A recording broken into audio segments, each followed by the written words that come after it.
अरे आ गए आप। आज कोई ज्ञान नहीं दूंगा, आज दो कहानी सुनाऊंगा।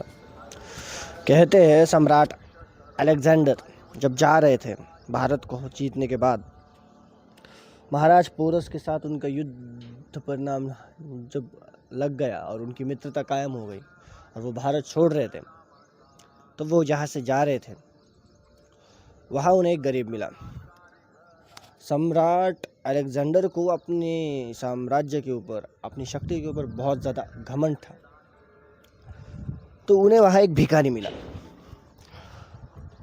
जहाँ सारे लोग महाराज अलेक्जेंडर के सामने झुक रहे थे, उन्हें नमन कर रहे थे, उनके लिए कुछ ना कुछ तोहफे ला रहे थे, वहाँ ये बंदा पूरी तरह से उनके लिए अनजान पत्थर पे सो रहा था। अलेक्जेंडर का गुस्सा बढ़ गया जब उसने उस व्यक्ति को वैसे देखा, क्योंकि अहंकार और गुस्सा ये एक ही माँ के दो सगे जने बेटे अपने आप आ जाते हैं, बस एक को जन्म लेना पड़ता है।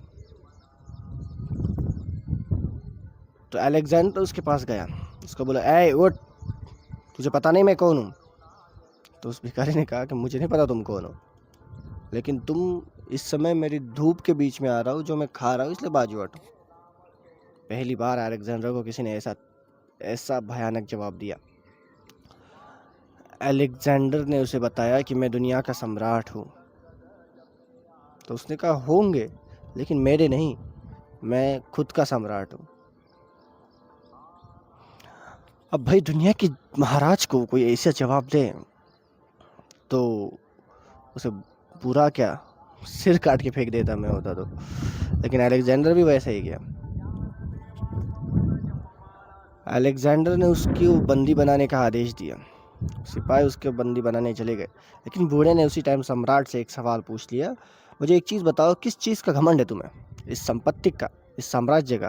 तो मुझे एक चीज़ बताओ, अगर तुम रेगिस्तान में हो और तुम्हें प्यास लगी, तुम्हें कोई एक गिलास पानी दे रहा है, तो उसके लिए क्या करोगे? अलेक्जेंडर ने सीधा कहा, आधा राज दे दूंगा, उसने मेरी प्यास बुझाई है, और अगर मेरी प्यास बहुत ज़्यादा है, मैं तड़पने के कगार पे हूँ, तो उसे पूरा राज दे दूंगा। वो बूढ़ा हंस दिया और कहा कि जिस संपत्ति को तुमने इतने सालों से कमाया, वो संपत्ति अगर एक गिलास पानी में बिक जाए तो अमीर कौन, तुम या मैं? अलेक्जेंडर की आंखें खुल गई और उसने उस बाबा को छोड़ दिया और आगे बढ़ने लगा। बीच में आगे चलते हुए ही अलेक्जेंडर की मौत हो गई और उसको पता चल चुका था कि मैं मरने वाला हूँ। तो उसने अपने मंत्रियों से कहा कि मरते समय मेरे हाथ खुले रखना। लोगों को तो समझ में आना चाहिए कि दुनिया का सम्राट भी अपने साथ कुछ नहीं लेके जा रहा है, इसलिए आगे चल के कोई मेरी तरह सीमाओं के लिए युद्ध ना करे।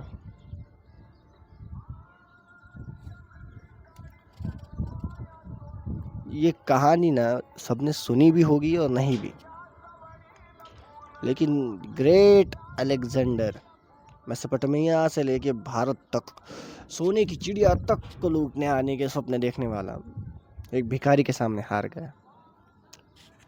मैं हमेशा से कहता हूँ, ज्ञानी को हराए वो अज्ञानी।